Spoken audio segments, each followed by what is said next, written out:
Hey everyone, it's Kay. Welcome back to my channel. If you have not subscribed yet, go ahead and hit that subscribe button.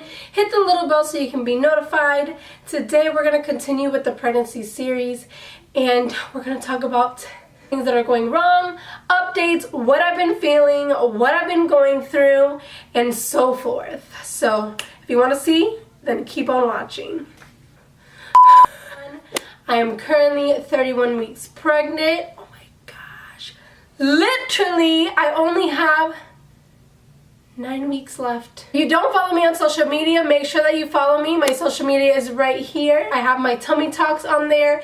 If you don't know what tummy talks are, basically every single Tuesday, I usually give a little update about my pregnancy, where I'm at, what I'm thinking, what I'm going through, my cravings, and so forth. So make sure that you check that out on my Instagram and make sure to follow me. I might sound a little different. My nose is kind of stuffy, so if I do sound different, then either way, my voice is really weird and it sounds like I'm sick all the time according to people. So this might actually sound normal. So I went ahead and I got a sonogram at 28 weeks, which was 3 weeks ago, and the doctor told me the worst thing that I could ever hear. She said, "The baby is breech." Literally, when she said that, that was like cursing me out. I was heartbroken and I wanted to fight back. I was really upset. And the truth of the matter is, he was breech. He was backwards. His head was like under my rib. And literally, I was just devastated. So as soon as I left, I spoke to my midwife. I was like, what do I do? I'm kind of going crazy, you know, and it was still early on. They were like, oh, the baby can flip still and blah, blah, blah. But it's still very concerning, especially when you want to have a natural birth, because a lot of times very few doctors will give a natural birth with a breech baby. A lot of times it's a C-section that is performed, FYI. So she gave me like little exercises that I could do, and literally I did them every day after that because I was so nervous and I wanted the baby to flip so bad. So I did every trick. Literally, I looked up so many YouTube videos. Thank you for those people that actually post videos doing the exercises. I'm not going to be doing the exercises in this video, but there's a lot of resources out there that show you what it looks like, the proper way to do certain exercises and stuff like that, so you're not hurting yourself. So I started doing the, let me look up the names because if not, I might say the wrong name. One of the things that I did was the breech tilt. I would do the breech tilt all the time. I would also do the inversion. I think it's called the inversion. Let me look it up. I did the forward leaning inversion. When I did the breech tilt, I used my ironing board and it's now very bent. So we need to get a new one. I used ice packs. I don't have like a warming pad, but I used ice packs on the top of my stomach to make the baby try to move away from the ice. I did like the cat-cow type of thing, which you can look that up as well. So these are like different exercises that I did. And after 2 weeks, thank the Lord, the baby turned. I ended up going back at 30 weeks, so we did a sonogram then. The baby was finally head down. I'm so happy that he finally turned because I was literally freaking out. And I know that doing all of these exercises helped, but also a lot of prayer, because I don't think I could have done this alone, and it was a lot of me trusting that God was gonna allow the baby to move. Because some babies, they don't end up moving, they end up staying breech the whole time. But I was really praying and trusting that I'm gonna have a natural birth and that the baby would be head down. So thank you, Jesus, that the baby did flip. The baby literally has been kicking so hard. Literally, I wake up at least twice a night, and it's not because I have to pee, but it's because sometimes he kicks so hard that it literally wakes me up. I said literally like 4 times. Anyways, I've been noticing a pattern on the times that he makes me wake up, and it's usually around 3 a.m. and 6 a.m. both every night.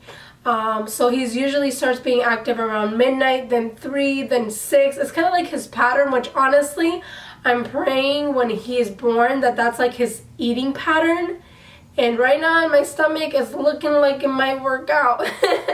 But we will see. I want to start filming videos of like my tummy on my Instagram, like when he moves and stuff. And I feel him so much, and I do see him through my stomach, but it's not like the crazy, like you can see the whole hand type of thing.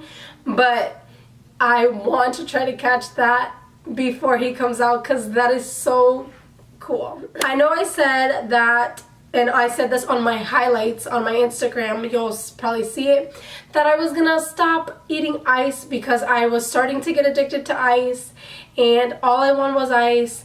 And so I stopped for like a week, and then I started again. So I'm addicted to ice still, and I love the crushed ice. Like literally Chick-fil-A, Sonic, Wawa, those are my mains right now when it comes to ice, because they have the best crushed ice ever. Honestly, my husband's really happy about this craving that I have, because it's a free craving. I never have to pay for the ice, thank God. I've had some places though that they try to charge me for a cup of ice, and I'm like, really? You're gonna charge me? Because, well, let me just say this. Whenever I go anywhere to get ice, I always buy something else. I don't just go and get ice and that's it. If I did, then I would understand. They're like, oh, let me charge you for the cup or whatever. But I've had people try to charge me after I'm spending money on other things, and I'm like, really? It's ice. It's free. But in my main places, which is Wawa, Sonic, and Chick-fil-A, they never charge me for ice. So it's really weird, but since I have been eating a lot of ice lately, I know where to not get ice. You do not want to eat ice from Dunkin' Donuts, from Pollo Tropical, or from Starbucks. It's just, it tastes disgusting. And this week I've literally felt the most pregnant out of everything. My feet are starting to get swollen, and I'm barely seeing my ankles. I mean, right now, I'm looking at them and they actually look kind of normal. So, I was off today. I got to rest. But usually from working, because I work 8-hour shifts and I'm usually standing and walking around all day, my feet are starting to be swollen, which is really weird because literally I can feel like the squishiness through it, and it just looks so weird. I don't understand how it works, why it causes that, but let me show you guys how big my stomach is. My stomach is humongous, so don't freak out. Hold on. Hello. Hello, little baby. He is growing. When it comes to stretch marks, thankfully I have no stretch marks on my stomach, and I've literally just been using coconut oil every day, twice a day on my stomach, morning and night. But I do have a lot of stretch marks near my butt and near my thighs, because literally my thighs have grown so much, and I didn't know that you had to put stuff there until after I saw a stretch mark, and I feel like it was already too late. So I got stretch marks. But honestly, as much as I don't like seeing them, I'm still grateful that I have the opportunity to get them, because I know some women would kill to have stretch marks from being pregnant. So at the same time, I'm so grateful. What else has been going on in my life? I took a birthing class and it was so much fun. I feel like I learned so much, and I've been practicing my breathing for my pregnancy, and it's really weird and awkward. But I know that me practicing is going to definitely help for when I do give birth, because I'm not going to feel as awkward and as weird. But yeah. I think that's pretty much it for an update. If you guys want to see another update video like this, then let me know. I usually do it, like I said, on my Instagram in the highlights. But if you want me to be a little more detailed and tell you guys things that I won't say on Instagram, then let me know. Comment down below. Thank you so much for watching. I really hope that you enjoyed this video. If you're pregnant or if you've been pregnant, I hope that you can relate. And I will see you guys on my next one. Bye!